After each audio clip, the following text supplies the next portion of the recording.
I just wrap it up with like all great points. I really echo with Scott's point on performance because at the end of the day, decentralized AI basically cannot really perform in the way it should be in a decentralized compute, right? In this particular case, like what Idris was before, what we have seen, you have issues in performance around latency, resilience, single point of failure and all that, right? So you can basically do all the workloads, but then if you have latency issues, then it won't really reach, like the end user won't really be happy with it, right? Even if just discard it after the initial farming. So we have this checkerboard system which basically makes sure that we are tracking all the compute, making sure, tracking the proof of application, proof of management, making sure they meet their SLAs sometime and all that, right? So they basically solve those core problems that are essential for AI to actually work with, right? Then you have issues around like single point of failure, obviously if you're doing it, and we saw this recently with AWS, Mentor, all the exchanges basically not functioning properly, people were not able to like transact, right? This is a very basic example because everyone will look into it. But this is where like having that sort of distributed network where essentially workloads could be shared in times like this through orchestration, where obviously like it has to be done very smartly. But that's where like these are like sort of the bottlenecks already, and then there are ways to like solve that as well. Great, wonderful. Those are really pretty good insight. I think even like internally at Vana, we always think like something that we're kind of like hitting what we call like a data wall right now. As Scott mentioned, like most of the AI agents right now on this space, they are all trained based on public data.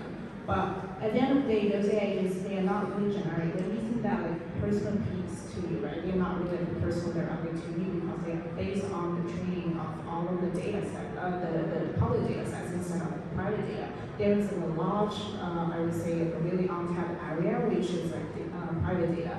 That's why Vana and then they really wanted to kind of like unleash the value behind those like private data sets to be able to kind of make it on-chain and accessible and transparently to train better AI models. So I think really that's something that there are lots of things we can't do in Web3, but we can do in because of crypto and also blockchain. So I think that's a really interesting insights here. Next question would be back to our topic today. So from your point of view, what is like proof of AI and how does it differ from traditional proof of work in terms of purpose, efficiency, and also its role in enabling AI-driven blockchain ecosystems? Maybe that's Sure. Kite AI is called Proof of Attributable Intelligence. Depending on how you argue about Proof of AI, sometimes people are mistaken Proof of AI. Oh, does that mean that this word I need to have a verification? This is generated by AI now. Depending on how you understand Proof of AI, or does that mean that I need to understand if this result, this claim for the inference, like input and output and model, you need to verify. In this case, that can be a Proof of AI as well. But for Kite AI, we focus on the proof of attributable intelligence. The goal here is that understand the end-to-end flow, like end-to-end claim in this particular case for each of the action, like what model you're using, what service you're using, what agent you're interact with, and then make sure this can build trust with the agent owner in this case. At the end of the day, how do you trust something? Like how do you trust your agent in this case? Given model will almost always hallucinate, in this case. I don't know if you guys try programming in this case, but if you try to use OpenAI GPT-4, and later on if you use the latest model, the O3, you may have the regression. What does regression mean? It solved perfectly in GPT-4, but it's actually, this latest model is actually hallucinating in this case. This will be stay here, this will for a while. Certain, if you go to Salesforce, I think there is a theory from DeepMind. Certain scientists even say this is not a solvable problem in this case. If you always have regression, regardless of how you based on because of the model from certain perspective. So in this case, from Kite AI perspective, we want to provide trust for the agent. So whenever you use an agent, you know exactly what's the input, what's the output, what's the model interaction. You provide the trusted proof claim in this case. As you basically trust your agent in this case. I think from certain perspective, model will always hallucinate. Just a percentage of hallucination. It's probably going to be a problem for here for a while. if model don't have hallucination, I think autonomous driving should be landed like almost like 5 years ago. In this case, yeah. But I mean, aren't there certain models and teams that are kind of building for this specific problem, like determinism, like essentially trying to kind of like take into consideration all these different considerations in order to have like true determinism beyond just providing like a seed to like a traditional model. That's my understanding, but I don't know how far along any of these teams are or anything like that. Are you familiar? I'm asking questions on what to answer. Yeah, so given, basically if you specify the model, for example, maybe you're testing, floating points, 16, like basic R1 model, if you specify the model, if you specify GPU, if you specify CUDA version, it will give you a determinate result in this case. But the hallucination is deep within in this case. You don't have, hallucination. The day to release model, you probably has console tasks, but the benchmark of task itself will actually affect the model. Like you always have a long tail of the problem which model will hallucinate, because the problem you ask the model may not be the problem of the testing and training. So hallucination will be here for a while. Each time you switch model, you probably see console regression. I think there's two separate points on the proof side. One is the computation itself, and one's the downstream operations to perform that network. So you can get determinism in the way you described it. We can get determinism between devices, between CUDA versions, between CPU and GPU, like we build a compiler specifically for that Jensen. But that is our use case, which is specifically computation. So we can provide you the ability to know that exactly these operations were performed as specified by you on a remote device. Those operations could still be a hallucination. Like you could have executed everything absolutely deterministically, but you executed a hallucination deterministically. So I think there's a few different kind of levels of proof within the stack. If you want to remove hallucinations, it's essentially an information theory problem. It's like you need to solve it within machine learning. I wouldn't consider that as much to be a proof problem personally, but I spend most of my time thinking about computational proofs themselves. But yeah, from our perspective, I think it's very hard to solve those higher level hallucination problems if you don't have the determinism at the bottom layer. So to us, it's like this kind of hierarchical pyramid where we spend all of our time at that bottom layer, but there's definitely work going on further up to solve the hallucination problem. My kind of, spicier take is that those hallucinations don't actually matter. Like going forwards, I think humanity is going to go through a kind of settling process socially where we come to terms with the fact that interactions with technology will be probabilistic. They've been imperative for a long time. We've had this idea that we ask a machine to do something and it executes exactly what we ask, because that's how we've had to interact with technology so far. But now that we have machine learning, taking in data at a much more rapid pace, able to process that data far faster and far more effectively than our imperative systems, it actually becomes a more effective way of us interacting with technology, and it moves us back to thinking probabilistically, which I believe is how humans naturally think anyway. When we interact with another human, we don't think, yes, I know for 100% certain what this person is saying is true. We constantly evaluate whether or not we believe what they're saying based on the evidence that we know. I think we'll learn to do that with technology as well. And it will become much more effective for us, but it will be probabilistic. And our interactions with technology will be like our interactions with humans, where we need reputation systems, and we need networks of kind of social engagement to know that actually, because there's so many kind of vouchings for this specific model, I can probably trust it, same as we do in the human world.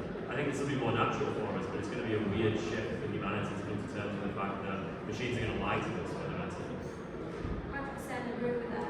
Because actually one of the things that I personally have a really good fun building with our tech team is with the super agent, right? Like every single step of the way, back to your point, how do we mimic the tree of tasks for systems, right? So basically every step of the way, I'll go back to my NFT collection, creation task. So we'll give options to the users to really respond to the best options possible, based on their decision. So for instance, if you come up with an idea for an NFT collection, create it.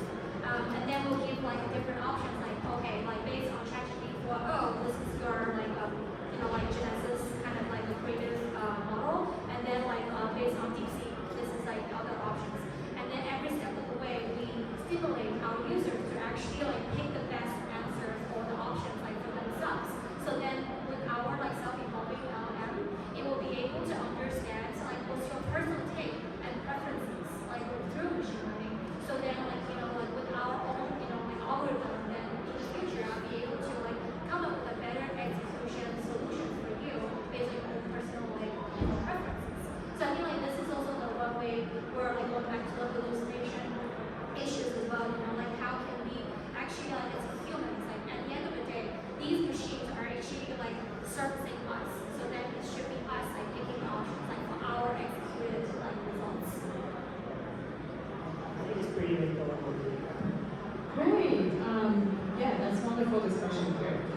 I think last but not least is time limit here. Maybe hear more about like your big milestone in the next 12 years or any like roadmaps you want to share with the community and also the listeners here. Next 12 years or next 12 months? So first is that we provide we call it Amazon for agent. Like in this case, the agent can choose the best service, best agent. In this case, empower the agent, personal agent to use. We're planning to launch this platform within 2 months, roughly. And then for the community side, we also have a testnet V2 going to launch, I think, next week. So for testnet V1, we already have almost 5 million wallet, a billion inference car. We're going to launch a new version of testnet in this whole community. And that's I don't know what's going on after 3 months, but I think we focus on verification in this part, and I don't have timeline beyond 3 months for now. For us, we're just 100% focused on applications, and we have seen some really great applications that have been either launched or starting to be built in the last few months. So we have a few apps that are like at the very top of the Apple App Store in different categories. The founder of Reddit and Dick are building a new, I would say, a new social network using TKTLS on Aileen with a lot of AI stuff under the hood, and TKTLS is a big part of that. So I think we're going to be quadrupling down on that. We want to like 100x the number of those applications that we kind of see already now by the end of the next 12 months, I would say.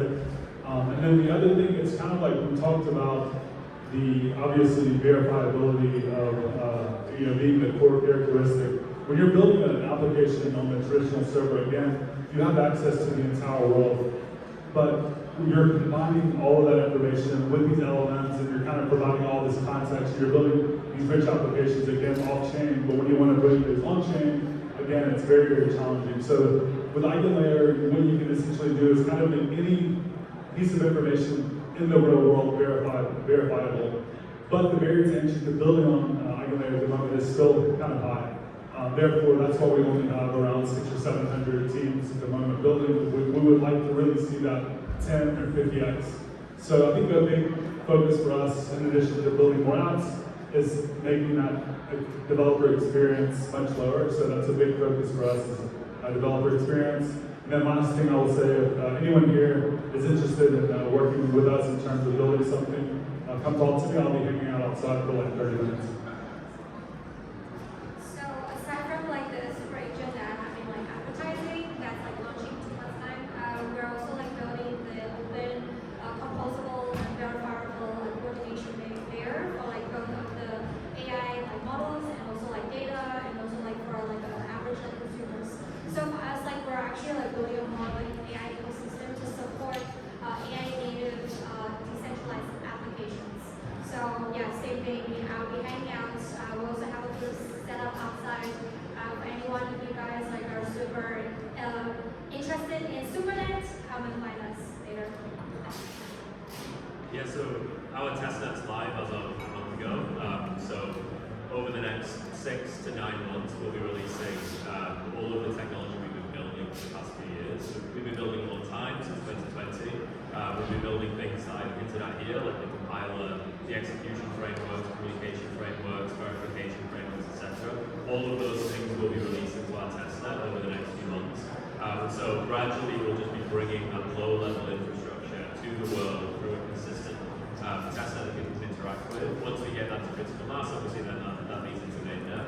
But what we're looking for is people to come and see the kind of use cases that they can build once that is available. So think about what you can build if you can execute machine learning operations on every device in the world. You can execute operations on a local MacBook and on a remote GPU at the same time. You can build models across those devices, build use cases across those devices without having to think about CUDA and which high-level framework you're going to use or anything like that. We compile down from those frameworks to the execution and handle it for you. So keep an eye on what we're doing. There'll be releases weekly, monthly, going out into the future, and a lot of stuff that we've talked about for years actually coming into fruition finally. Yeah, definitely moving into exciting times. one simple tool for us to basically advance the use cases for AI, the way we do it to solving challenges around GPU calculate. So a couple of interesting initiatives we have been trying out and we'll be rolling out in the next 6 to 12 months. One is obviously when these compute networks come and add their compute on a network, they need to stay engaged to it. And a lot of times these are typical Web 2 people in data centers and information. They don't understand the total part of it, they don't even want to take the risk and all that. This is where we're actually working with Aileen. They're rolling out a course-taking initiative for the victims to come in and participate and share some rewards for taking the risk for that. And then another side of it is to get more and more compute on the network, just tempting all our data centers by providing them interesting Web3 financing option. Right now, in DeFi, it could be just through simple initiatives like RWA, GPU tokenization, or just launching DeFi walls. So those are some of the things we are trying to do. Really, quick advertisement here as well for Vana. So we recently just closed partnership with Cloud AI and also finished the MIT Summit. And next step, we are expanding our ecosystem with more data DAOs and also onboard more users. So I would definitely suggest anyone of you here to try out some of our data DAOs. They are Spotify data, some of them are from LinkedIn or Twitter. So basically, you just try out and you contribute your own data, and also you own it, and also at the end of the day, you'll be able to get certain rewards of it. And for those like the builders who are interested to start a data DAO on us, definitely welcome to talk with me. Yeah. That's all for today. Thank you so much for your time. Yeah. Thank you guys.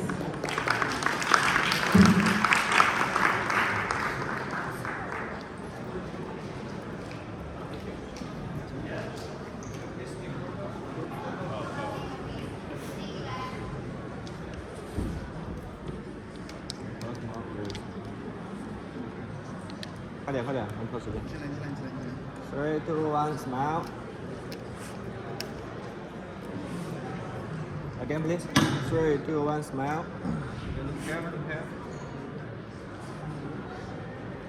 Okay, photo.